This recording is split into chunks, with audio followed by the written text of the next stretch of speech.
नमस्कार, मैं संगीता भालेराव, हिंदी माध्यमिक विद्यालय कक्षा 7वीं के बच्चों के लिए गणित का पिछले साल का पुनरावर्तन के लिए कुछ ज्यामितीय संकल्पनाएं स्पष्ट करने जा रही हूँ।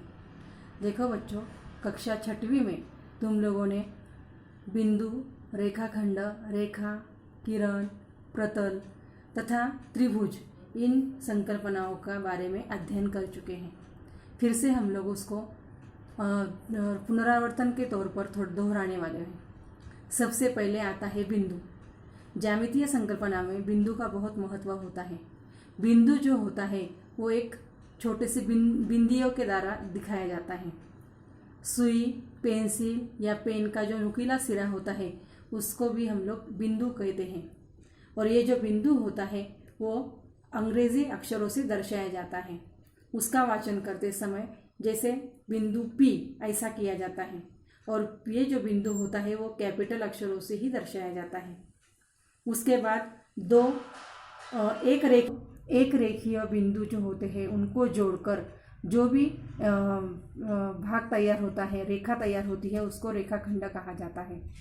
और रेखाखंड जो होता है वो दो बिंदुओं को जोड़कर बना जाता है और इसीलिए उसका वाचन करते समय रेखाखंड AB या फिर रेख AB ऐसा ही कहा जाता है।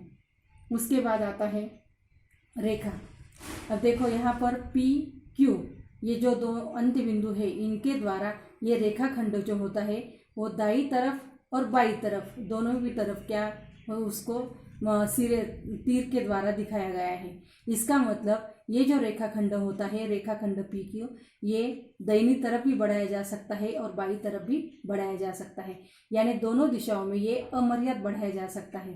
तो इस तरह से ये जो संकल्पना होती है ज्यामिति में होती है उसको कहते हैं रेखा या फिर उसको रेख कहा जाता है।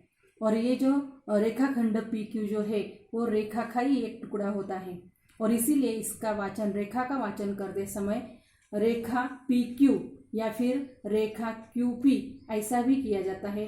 और कभी कभी इसका वाचन एक अक्षर से यानी रेखा L इस तरह से भी किया जाता है। उसके बाद आता है किरण। किरण का जो अंत्य बिंदु होता है इस अंत्य बिंदु से जिस दिशा की ओर तीर होता है उसी से उसका वाचन किया जाता है। और इस तरह की जो संकल्पना होती है उसको ज्यामिति में किरण कहा जाता है। किरण का वाचन करते समय अंत्य बिंदु से लेकर तीर की दिशा के ओर वाचन किया जाता है।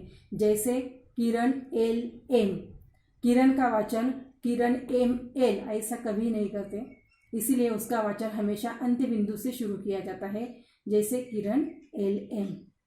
उसके बाद आता है प्रतल। प्रतल यानी किसी भी समतल पृष्ठभाग जो होता है उसका असीमित बिंदुओं से, मतलब ये जो असरेख बिंदु जो होता है उनको बंदिस्त किया जाने वाला असमतल पृष्ठभाग, इसको प्रतल कहा जाता है। और प्रतल जो होता है, प्रतल यानी समतल पृष्ठभाग, प्रतल जो होता है वो हमेशा कैपिटल अंग्रेजी अक्षरों से ही दर्शाया जाता है। जैसे इस प्रतल का वाचन करेंगे प्रतल H। उसके बाद आता है त्रिभुज।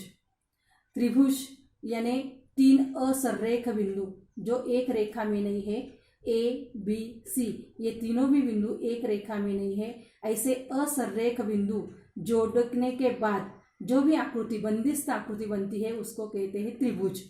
और इसका वाचन जो होता है वो त्रिभुज ABC या फिर त्रिभुज BCA या फिर त्रिभुज CAB इस तरह से ही किया जाता है।